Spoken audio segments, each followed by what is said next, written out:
I'm Jake. I'm Tom. And we are VIMTV. Today at Velocities in Music, we are going to review a band called Blitzen Trapper. What an interesting band name. The album is called Destroyer of the World. I'm not going to lie. Of the Void, sorry. And then the... Yeah. No? No, sure? it is. I one of the two.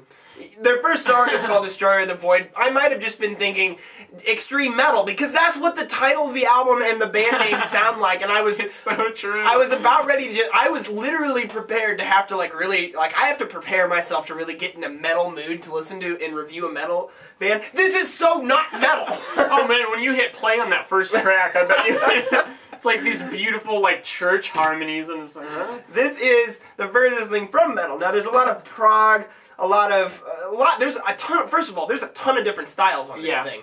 And there's prog, there's southern rock, there's alt country, there's folk, I mean, you name it, it's on this album, and and how it's presented is really good.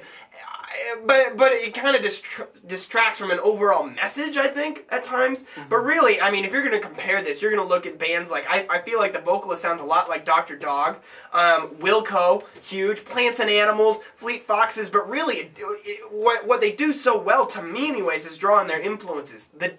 Bob Dylan, oh man.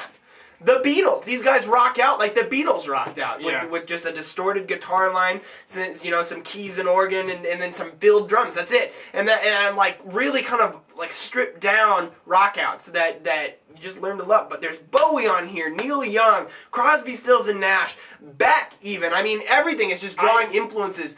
I even got a lot of Simon and Garfunkel, and then more specifically than the Beatles, like John Lennon and George Harrison solo stuff. A lot of those vibes.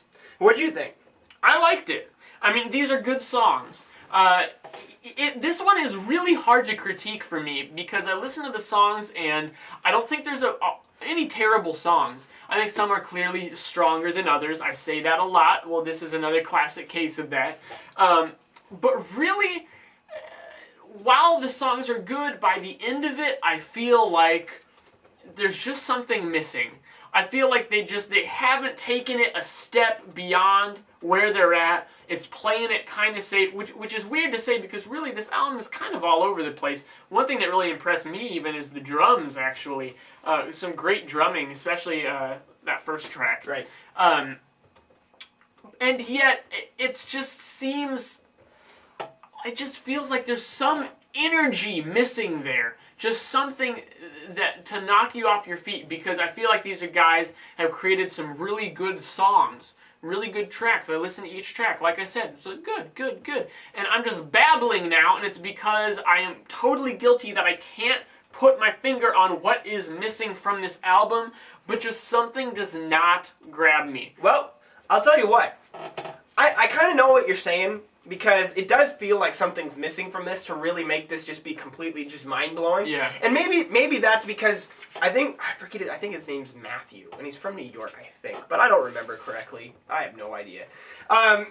But to tell you the truth, I feel like there's not this pizzazz there, this X factor that it needs to take it to this next level. And a lot of this stuff has been done before. And while these songs, personally, what's going to make this, I think from what we've talked, Tom, I'm going to give this a slightly higher score than you, just because I've gotten into a lot of the songwriting, the song structures, the instrumentality behind it. What else did I cite? Some of and I'm going to kind of critique myself here because I'm going to say that a lot of these songs come off sounding original, but the overall feel of the album is not an original feel. Bands have done this before, mixing styles, it feels a little messy at times, as an album. We grade albums at VIMTV, and unfortunately that's going to be the one thing that really holds this back from me to being a solid 80s. But I'm still gonna give this, a good score.